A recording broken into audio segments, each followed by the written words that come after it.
So I call to order this meeting of the Soldiers Memorial Commission.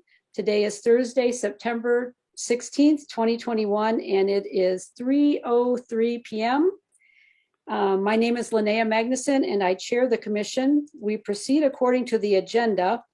First is the roll call of Soldiers Memorial Commissioners. So Commissioner Barjay. Here. Yes.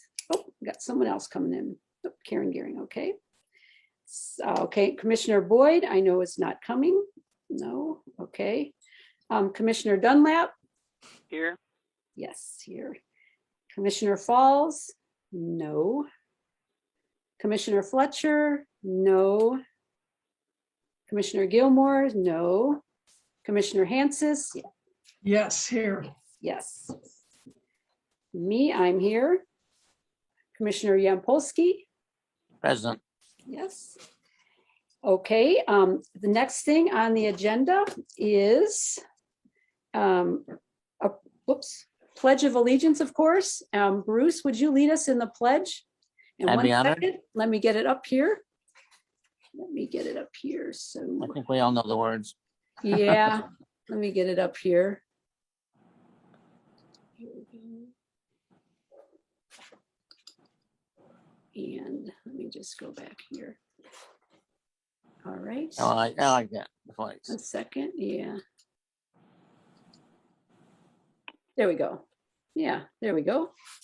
I pledge allegiance to the flag of the United States of America and to the republic for which it stands, one nation, under God, indivisible, liberty and justice for all. Thank you. Yes, this is a picture of the flag I took last weekend, I guess, at the at Art Hill. So it's beautiful. I was there. I'm glad you were able to see it. Yes, I was. Yeah, it's really nice. So I actually have an error on the agenda for today. So I will make sure and correct it for our meeting minutes for today. But we approved the May 20th, 2021 meeting minutes last meeting. And I apologize about that. So we just have to approve the July 15th meeting minutes today, and I'll pull them up for you. You can see those. Okay, leave them up here for a little bit.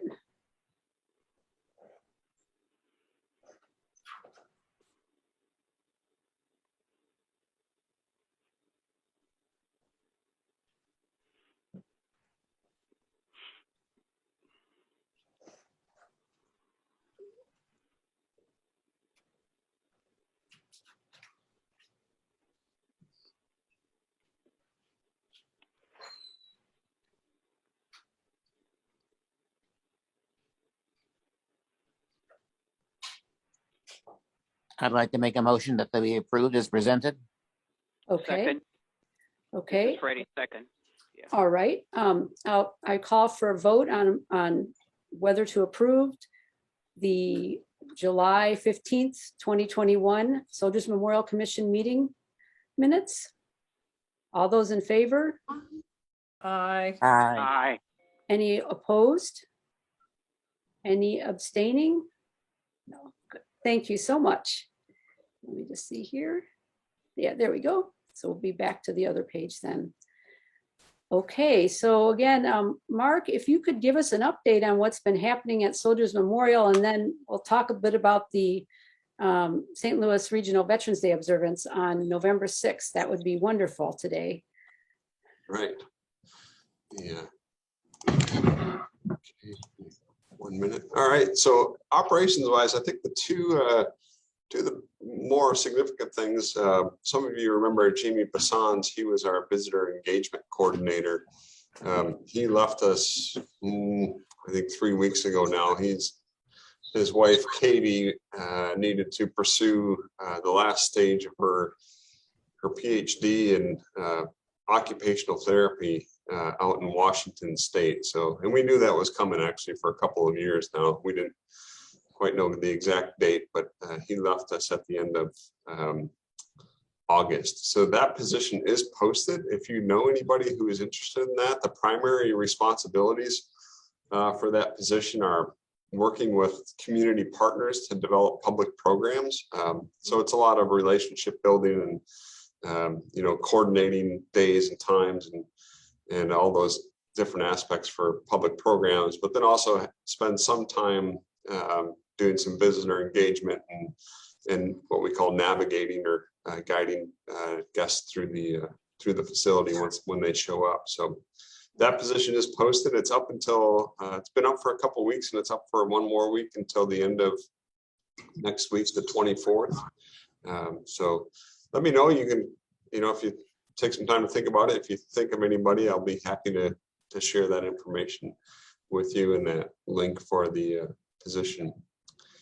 We did hire about 3 weeks ago an education coordinator, Lydia Prebish, and Lydia will take primary responsibility for developing grades 6 through 12 educational programs for Soldiers Memorial. So it's a significant thing that we really needed to make some advancements on, and so Lydia will be undertaking that.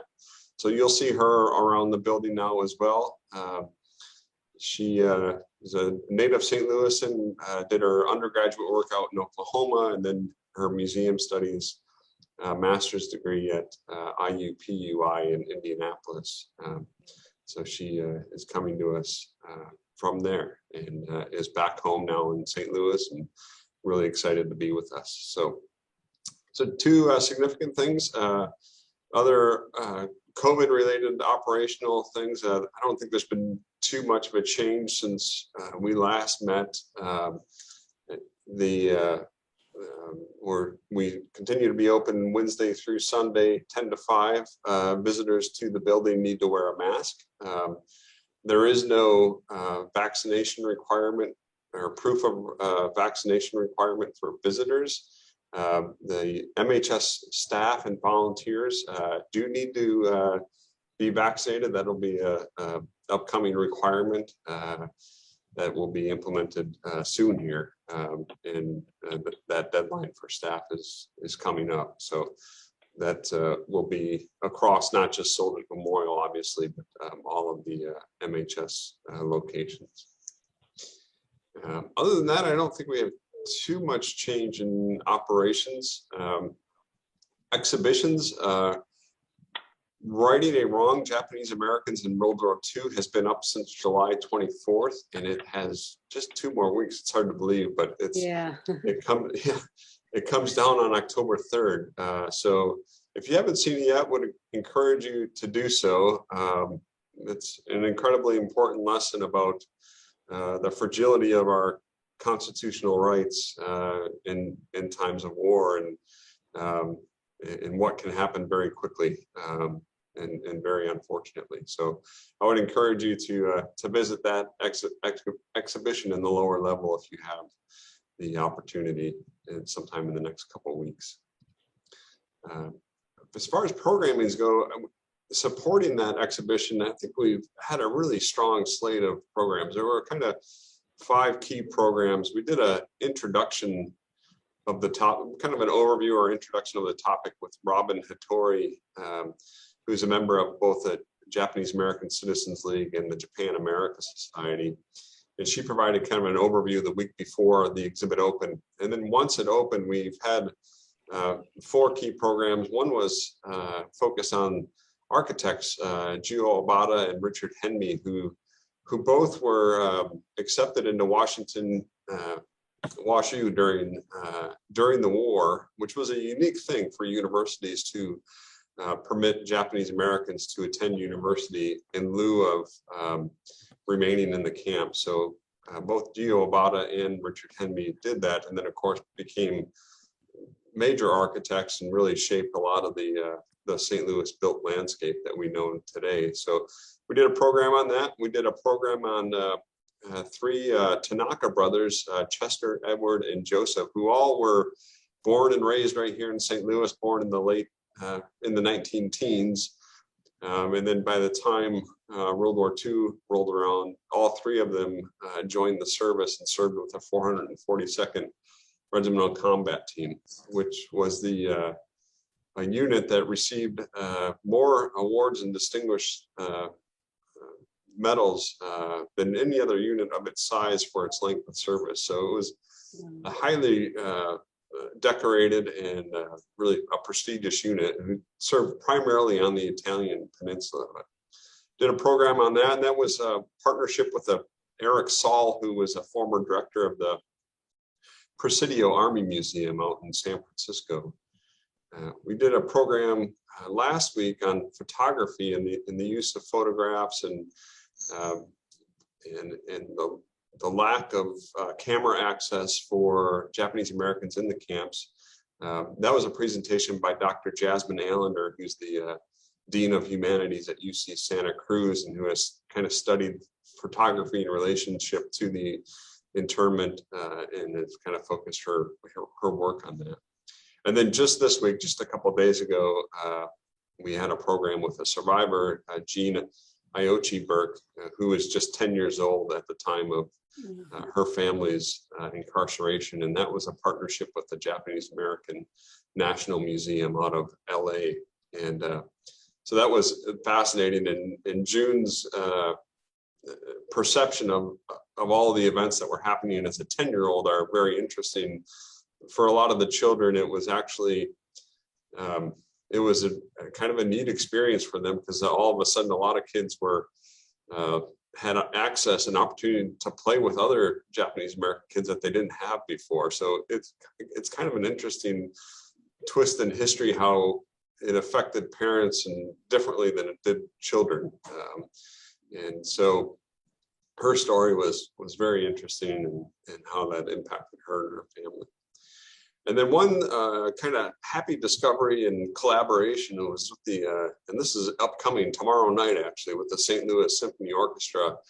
They're hosting an artist, Kishi Bashi, and he produced a piece called EO's 9066, which is Executive Order 9066. And it's his kind of musical reflection and interpretation of the internment. And it just happened that the Symphony Orchestra was hosting Kishi Bashi during the run of this exhibition. So we produced a number of collaborative marketing pieces to promote the concert and then cross-promote the exhibit at the same time. So that was a nice relationship that we've been kind of developing and nurturing with the Symphony Orchestra.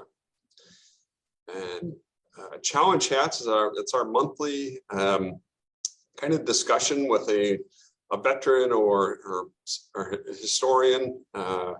And, you know, we started these before the pandemic with the idea of attracting a local downtown audience to Soldiers Memorial at the noon hour, where they could enjoy their lunch and then hear a presentation.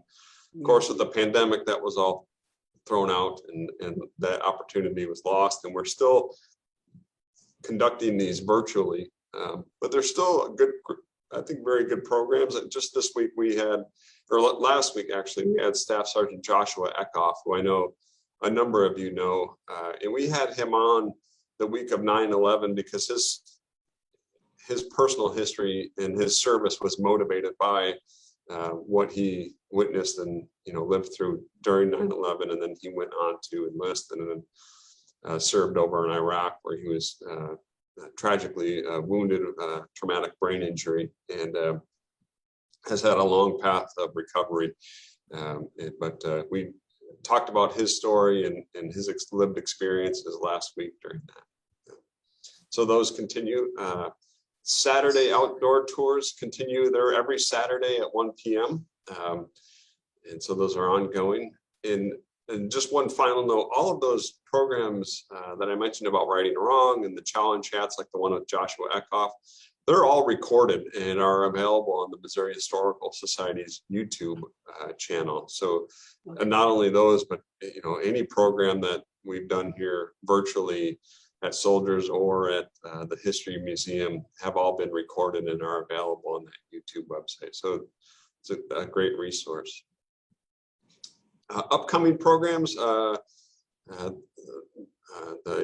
first one is Tuesday, September 21st, and you also should have received a message about this, but this is at the 9 PBS Media Commons, and that's USS St. Louis Centuries of Service. It's a premiere of that documentary, and I know I've talked about this before, but this is a kind of an event outdoors in the Commons and premiering that. Then there'll be a panel discussion immediately following the premiere of the documentary. And then that'll hit the airwaves for all of the public on the evening of September 27th. So that's an exciting thing that's upcoming, and it's been a great collaboration between the Historical Society, Soldiers Memorial, and 9 PBS. We really enjoyed that relationship and partnership. And then virtual upcoming programs on October 12th, Tuesday morning at 11 a.m. will be A Tale of Two Territories, Missouri's Road to Statehood and Puerto Rico's status in the U.S. And this is going to be a discussion that looks at both of those. And this is part of our the Historical Society's bicentennial commemorations activities. So that's kind of our contribution to those events. And then the next day, October 13th, we'll have another challenge chat, and that's with Chaplain Michael Farrar from Scott Air Force Base. So it'll be just basically a conversation explaining the chaplain's role in the service branches, and how they provide services to the service members. So that'll be an interesting conversation. And then the last thing in October is a discussion with Dan Fuller, Beyond the Gates at Bellefontaine, which will be a program that focuses on the Civil War burials that are up at the cemetery there. So he'll be with us for that program. Sounds good. Yeah, and that's pretty much all I got. Happy to take any questions before I roll into some of the Veterans Day observance and parade. I had a question. I don't know if you'll be able to answer this, Mark, but when we move past the COVID stuff, and now, I mean, these Zoom meetings are not good for many reasons, but for some reason, they're very good, like people who aren't specifically in the area can attend and things like that. Do you think that you'll continue to do the Zoom meetings along with in-person in-person programming, so that people from outside the area are able to attend? Yeah, like I think your programs so. and stuff? Yeah, I mean, That's a good idea. I mean, it's been some of the stuff we've been able to do virtually is really remarkable. Yeah. We like most of those programs, Eric Saul from the Presidio Museum, he was out in San Francisco. That's what I was thinking. Yeah. Yeah. And then It's a lot cheaper. I mean, you can have these things. You can't do it otherwise. Yeah. Yeah. June Burke was so it creates all kinds of opportunities. Of course, it's, people still, I think, have a hunger for in-person events and being in proximity to one another. And there's something to be said for that. So I think, going forward, what we'll see is kind of a hybrid, a mixture of virtual events when we can do really interesting things virtually, and then live programs once we kind of get back to being comfortable with that. And there is, certainly up at the History Museum, they've started a number of live programs up there. And, we've done a couple here since, this summer, but all of that Right and Wrong programming was developed long before, we knew what things would be like. And of course, now things have not really gotten much better with the Delta variant. And so there's still hesitations about going live too much. And we have done, we did the grant symposium back in, I want to say July, and we did that as a hybrid event. So we had both an in-person audience and a virtual audience. And we can do that, but it's a tremendous amount of work, and it's much more than you would think it is. And so we had our full production team come down from the History Museum to set up all the cameras and the audio and all that.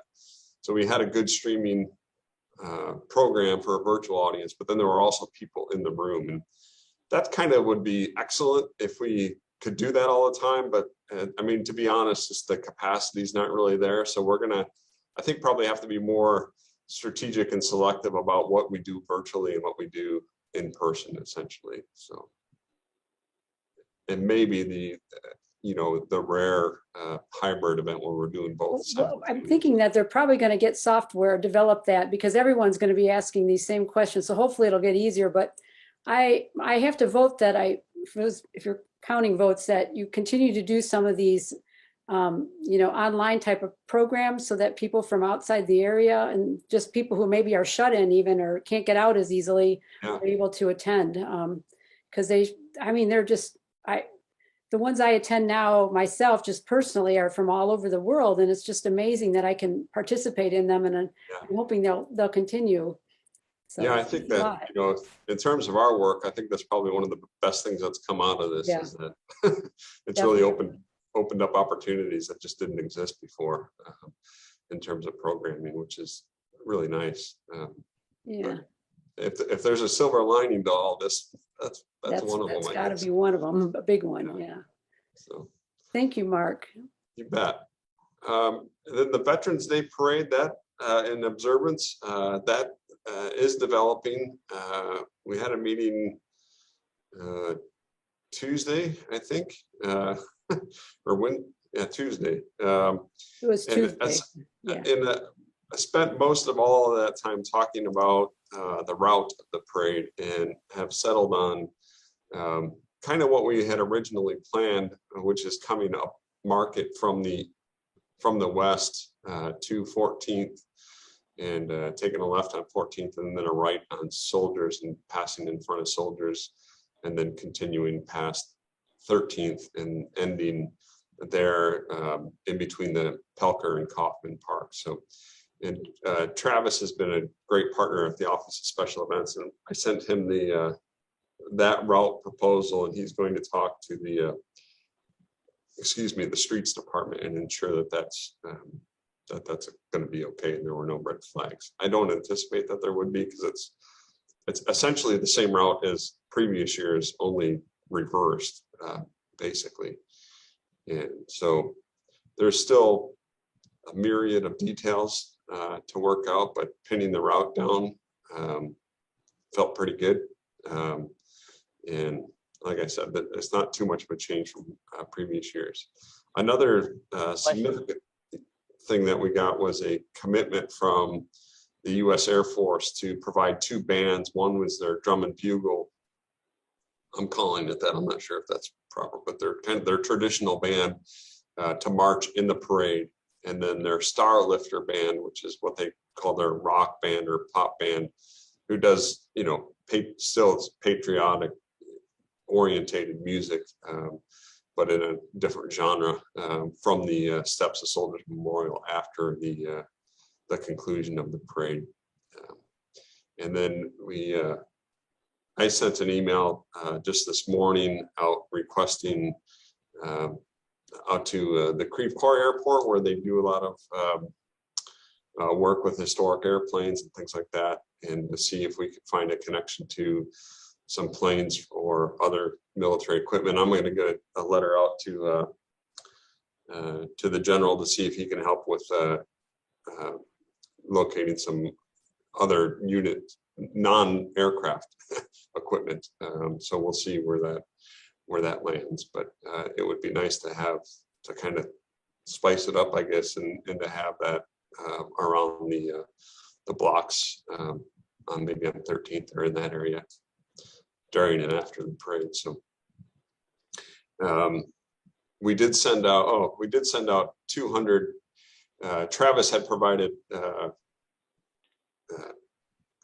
Kathy's list, and we kind of scrubbed that list and made some updates, and then added a number of Legion posts and AMBET posts who weren't on there, who are in the region. So we got that up to about 200 organizations, and those letters went out about 10 days ago, Friday, right before Labor Day.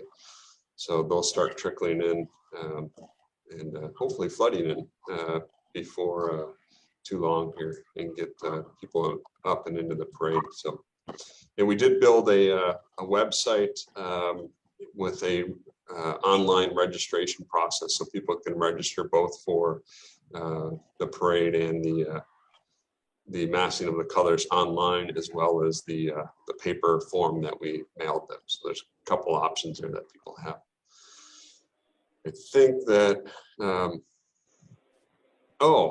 and this just came, I don't know if you can see this. This surprised me. They originally said wouldn't get this, but this is the certificate from the VA. We had applied for this, and we were late, and I had a conversation with a guy, and he said, well, you know, you passed the deadline, but then this just showed up yesterday that the city of St. Louis was recognized as the regional site for the observance of Veterans Day 2021. So that was nice to get that, and a surprise. So so that's in place, and so things are kind of piecing together here. And so, I wanted to add, I have the website address here, the link on the agenda. And if you haven't had a chance to go to it, it's very useful. It doesn't just have the registration material on it. It has the schedule basically of what's going to happen. You can, at some point, you'll be able to see the route, the parade route. So it's got a lot of information on it. And I think it was very good. And it's just an immense step forward, I think, for the Veterans Day parade to have that website like that, where people can go and find out information online. It's very good, Mark. thanks. Yeah, I think, yeah, and there's a lot of placeholder stuff in there, but as we start to pin more things down, we'll just keep updating that. Yeah. And keep it as much of the new information as we can on there. So. I was really excited to see it. It's been needed for a long time, and it's just really good. So I'm really excited. We've had different things. I think Corrine had something like this in the past that she had done. But this has seemed just really well done, and I could see you had the placeholders, but that didn't bother me one bit, of course, because I know they'll be filled in when you know the information, which is what's key. So, Yeah, we're just so blessed to have the team up at the History Museum that supports us, and makes a big difference. I certainly couldn't have done that by myself. And yeah, Mark. Yep. Yes, it's June. I did not receive that message, and I just that there would be a meeting. And so if you wonder why I wasn't there, that's why. Okay.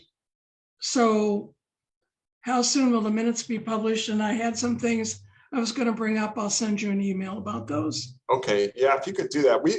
I think almost the entirety of that meeting was route discussion. And that was it. And I don't know if there was anything else decided other than I don't think there was anything other than pinning down the route. We went through a number of different options and variations, and part of it is deconflicting with a lot of things, but one was making sure that it made sense in relationship to the 5K, and because they'll have equipment set up on market, and because we had talked about the idea of leaving from the ballpark and heading west, which was great in a lot of ways, but then didn't work in a number of different ways too. And that was what we spent about 45, 50 minutes going back, was just hammering out all of those details and then trying to finally settle on a solution. So. And Mark. Also, one thing is, I'm sorry, Judith, I was just going to say that it's okay. They're going to set up a stage so we can eyes right, or so the people as they pass. That was something that we talked about a lot. So right, that was one of my points. Yeah, that we have to do that. Yeah, that was it's if they would have just built the building facing. But yeah, so yeah, we'll have to put a stage there on the just a little bit on the south side of Chestnut, so that we can do the salutes and the eyes right as they're passing there. Because coming from the west, you really have no other choice. And I tried to explain to people why it's important but that people would be very confused about an eyes left, that it wouldn't that it wouldn't work. And Mark, yeah, one of the things about that certificate that's so important, as I understand it, is that is to government organizations you want to solicit for help, like for some of the equipment to exhibit, and for the Air Force to provide the band and so on and so forth. That certificate is an authority to request that. Yeah. Okay. And so it's really, Anne used to say it was really important that we had it, because it gave us access to many more resources. Yeah, that's great. So I was, we put in for the band, and I was kind of shooting from the hip on that. And then I was amazed when he called back and said, well, we can provide 2 bands. I said, okay, we'll take them. Hooray, sign them up for next year. Yeah, right. So anyway, but that was another thing that we actually I brought in that meeting. That was another decision that was made because I didn't want to make that decision alone. So I just said that the Air Force has offered this, and everybody thought that it was a good idea to agree to have them play. So Yeah. I think that the biggest pieces that need to be discussed with the committee now is the makeup of what happens after the parade and what elements are in that ceremony and celebration, and how that all meshes with the band doing a concert and what, and they have in my conversations with them, you know, they were supportive of developing kind of an agenda for that ceremony celebration to work with the band and to make it all make sense. But that's something that we really need to get together as a committee and discuss about what elements we want to see in that and what we want to do, because that's a committee conversation, I think. Sure. I have a question, Mark. This is Bruce. Yeah, Bruce. You're indicating the parade is going to come from the west on Market Street or on Market.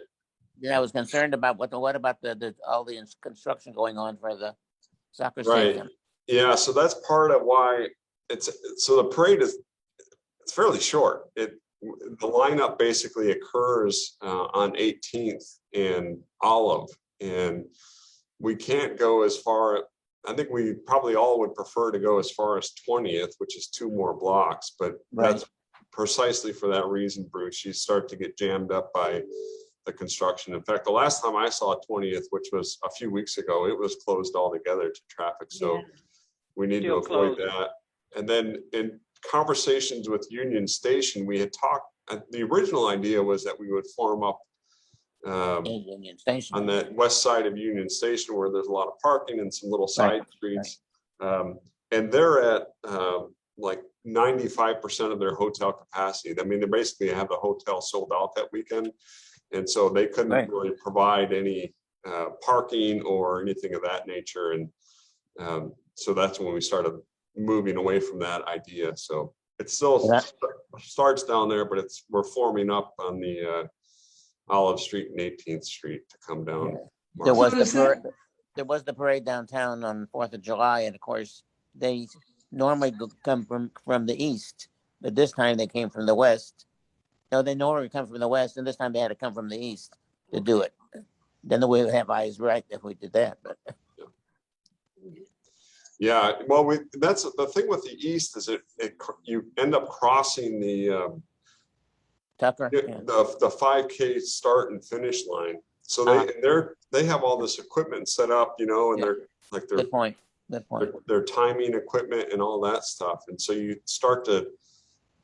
It starts to interfere with one another, and so that's why that idea was rejected primarily. What's been thought of at the least? Okay, all these things have been thought of. That's good. That's great. Yeah. It was a lot of discussion. Yeah, it was.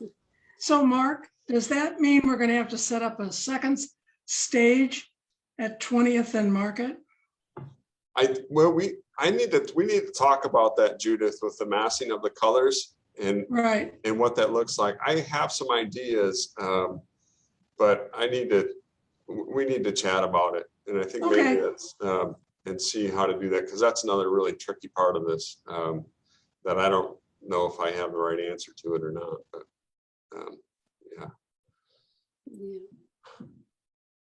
But I think overall, I think we've made some good progress there. Whenever I look at the list of details, it's a little intimidating, but I think we'll get there.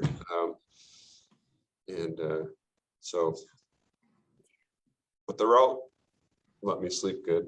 As long as it goes well with Travis and the streets department, I think we'll be all right. But Travis was in that meeting. His initial thought was that it was going to work well and streets would be okay with it. Are there any more questions for Mark? I have a question that it's for Mark. Mhm. pertaining earlier during our development days when we were developing the Soldiers Memorial. Fran Levine was always at our meetings and such. Has she retired as yet or moved on? I understand No, she- she's still with us. She announced her retirement. Right. I believe maybe 4 or 6 weeks ago, maybe longer. And I think her anticipated retirement date is mid 2022. So another, I think 6 to 8 months. When the time comes, we want to wish her, of course, the very best and congratulatory. And Oh so- yeah, absolutely. Yeah, and she'll return to these meetings. Oh, good, good. Oh yeah, yeah. Mark, Judith, yep. you may or may not know, or I think maybe I sent you an email that Dr. Levine was selected as a Missouri Athletic Club Woman of Distinction. Oh, wow. And it would be really nice if we could get some of this group at the luncheon there in support of her selection. And that's going to be on Friday, October the 1st at the Missouri Athletic Club, the second floor ballroom. And I just think it would be another way for us to say thank you for all the support Yeah. she's been. Yes, yes. Good idea. That'd be great. If anybody wants to do that, give me a call and I'll get you the information on registering. I'll probably do that, Judith. Green. Can you hear me? Yes, I can hear Oh, you. okay. Green, yeah. we can hear you now. But Do we have anything else? Any questions, new business or announcements? I have another announcement. Okay, In the respect at in the front of the Soldiers Memorial, where number of people have bought blocks or bricks mm-hmm, with names on it. Of course, and we have one there for my father, and of course, we donated a lot of things from several things from World War One. But mm-hmm. today he would have been 125. Wow. Wow. Wow. That is a good one. Thank you for Thanks. Bruce. sharing that with us. Thank you. Okay, And since you brought up the bricks, we just did another engraving. I lose track of my days. I think it was yesterday. It's either yesterday or Tuesday morning. They were out and did another set of bricks. They do them in batches. So I think the next one they've been doing them in the fall and the spring, basically, as enough of them accumulate, and then they go out and they get the contractor out to do that. Great. So yeah, Well, I have three of them there. you do. yeah. Yep. Anybody else have anything? Oh, this is Freddie. I don't have anything. Do we have any idea who's going to furnish cars this year? Oh yeah, Freddie, we talked about that, and I don't know anything about that, Freddie. So I'm glad you brought it up. I don't know how that worked in the past. So I think Linnea or Judith or I don't know Corinne. that much about it either. Actually, I don't know anything about that. The cars. for the Korean vets, No. This was a fellow that every year he furnishes his car. It's a 1950s era Edsel. oh, The green convertible, the real light Yeah, I green remember convertible. that. Remember that, Linnea? I sure do. I have a lot of pictures of it. I Yeah. can't think of his name, so I can call him and see if, because he puts his car in parades all over the area. Uh-huh. I do not know his name either. And I don't have that sort of information in any of my records from previous years. I think that must have been like a Kathy and Ann thing, and they did it on their own because we never even talked about that in meetings that I recall, that sort of thing. Maybe Judith or Corinne remembers, but I don't remember anything about that, unfortunately. no, the only thing, I've never knew anything about it, Me neither. but maybe Travis could find something in the files. Yeah, You said it was Well, I'll do. Freddie, you What said I- it was what an Edsel? Yes. That's an Edsel. Yeah, green convertible, a real pale green convertible. yep, it was a beautiful car. Oh, yeah. A rolling boat. I will talk to Ed, this Kathy's husband, when I'm back in City Hall next week. I'll talk to him and have Okay. give him my number so Kathy can call me. Okay, And if he wants to participate, wait, Mark, I'll give him the information so he can contact you. Is it Ken Lambert? Would you know, Freddie? It's Ken. That's who it is. Ken Lambert? Yep, that's who it is. So we sent him a letter. He's on the mailing list. All it says on his organization just says convertible. So Right. that right. must be it. And That's him. do you want his phone number?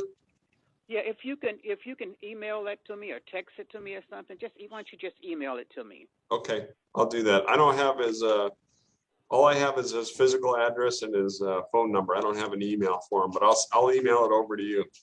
Okay, that'll be good then. great. Okay. And I'll get with Ken and find out if he's going to participate. Okay, Good. beautiful. That's good. Okay. Excellent. Do we have That's all anything I've got. else? Anybody else? Apparently Okay, not. can I have a motion then to adjourn the meeting?